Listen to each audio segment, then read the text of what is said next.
After the violence in Charlottesville this summer, cities around the country are grappling with history and whether to keep or take down monuments. Last week, the Dallas City Council voted to take down a statue of Robert E. Lee.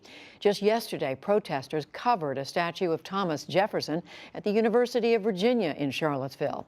And in New York City, a statue of Christopher Columbus was vandalized in Central Park. Jeffrey Brown recently traveled to Kentucky, a slave state that never joined the Confederacy during the Civil War, but one where the echoes of a divided history continue to be heard. Louisville, Kentucky, home to the Kentucky Derby. On Churchill Down, in the heart of the famous bluegrass country, The Slugger baseball bat. The great Muhammad Ali. I'm still the greatest of all time. And for 121 years until last winter, this 70-foot-tall monument honoring Confederate soldiers. University of Louisville professor Ricky Jones walked past it for 20 years. I knew what it was, what it represented. And so when you understand that a symbol like that is something that represents an era of slavery and dehumanization in the country's history, it's demeaning, dehumanizing to walk by it every day if you're an African American. Today, the statue stands some 40 miles to the southwest in the town of Brandenburg, population 2,600 on the banks of the Ohio River. And Mayor Ronnie Joyner is thrilled to have it. To me, there's no controversy. I mean, to me, it's a Civil War monument that we have now, and we're proud of it. I mean, you can look at it and see it's something that this city can be proud of. The story of the monument that once stood in this empty traffic median in many ways encapsulates the passions over history and race that are now being fought over in the country. It was given to the city of Louisville in 1895 by the Kentucky Women's Confederate Monument Association. Once on the outskirts of town, it was gradually encircled by the expanding University of Louisville campus. There were earlier protests against it.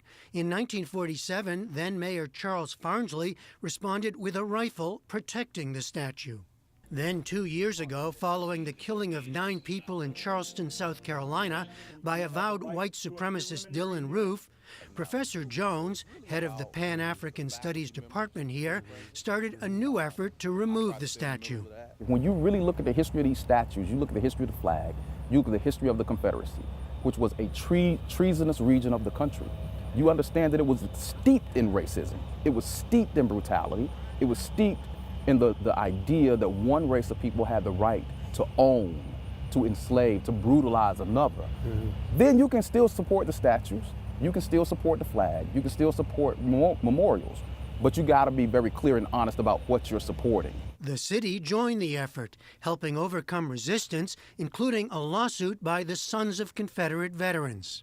Mayor Greg Fisher says it's part of an ongoing rethinking of the city's past and present, which includes the creation of Freedom Park, not far from the Confederate monument.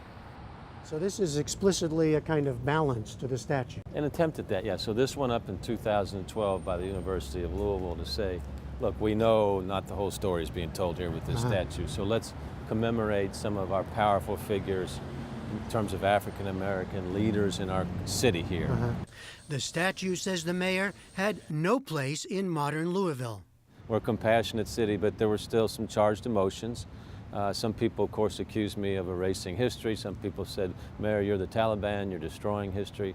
I said, no, we're not destroying it, we're just moving it. But you're moving history? History is always dynamic. It can always be interpreted in different ways.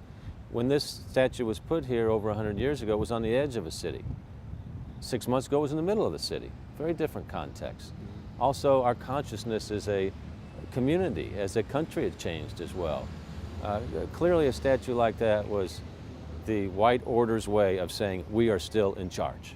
And when I ask people, would you be okay if somebody came into your house and took your wife away from you, never to be seen again, brutalize her, rape her on the way down the river, separate your family, and then we put up a statue to those people?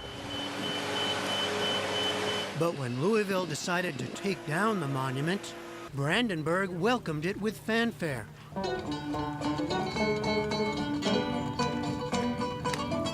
At a ceremony attended by some 400 people. The monument is seen here as part of a history walk along the riverfront park, with much smaller statues commemorating Native Americans and the Underground Railroad. And the town has added plaques that purport to tell Civil War history from both a southern and northern perspective. Now, says Mayor Joyner, who with Judge Jerry Lynn led the effort to bring it here, it's a Civil War, not a Confederate monument. It's veterans. I would compare this pretty much to the Vietnam War, because this monument, it honors veterans. It wasn't put up to say, ha, ha, ha, you know, we did this, because the South actually lost the war. You don't see it as a symbol of slavery? No, absolutely not. It's in honor of veterans. It's not, it was never put up because of slavery or because of black versus white. But there is a controversy in this country over what some people see as symbols of a Civil War history and of a racial history and a history of slavery and of repression in this country. I guess there is, but I don't see it that way. And the majority of the people here don't see it that way. And the mayor says the monument is not going anywhere. The thing in Charlottesville, it made news, and so everybody wants to know, what am I going to do? Well, I'm going to do not anything. I'm going to try to preserve what we have and take care of business. It was a sentiment we heard from others in Brandenburg, including Jeremiah Cadell, a groundskeeper at a nearby golf course. Because it represents our history. You know, everybody's wanting to throw it away, sweep it underneath the rug. Nobody wants to hear about it. And then, Brandenburg stepped up and said, hey, we'll take it. When you say our history, who's us? Us is African Americans, white, Caucasian people. It's Asian Americans. There's wars fought in overseas. So what's next? In Brandenburg, Mayor Joyner told me he'd like more monuments, but isn't sure that's possible after the violence that erupted in Charlottesville. Those propaganda tools. While in Louisville, the city is holding hearings to decide if other statues should come down. I'm here to honor John B. Castleman. The most contentious is John Castleman, a Confederate officer who after the war joined the U.S. Army and helped build Louisville's park system. The question now, which aspect of Castleman's life should the city recognize? Last month, the statue was vandalized, splattered in bright orange paint. But when we visited recently, there was another message nearby: save me. For the PBS NewsHour, I'm Jeffrey Brown in Louisville and Brandenburg, Kentucky.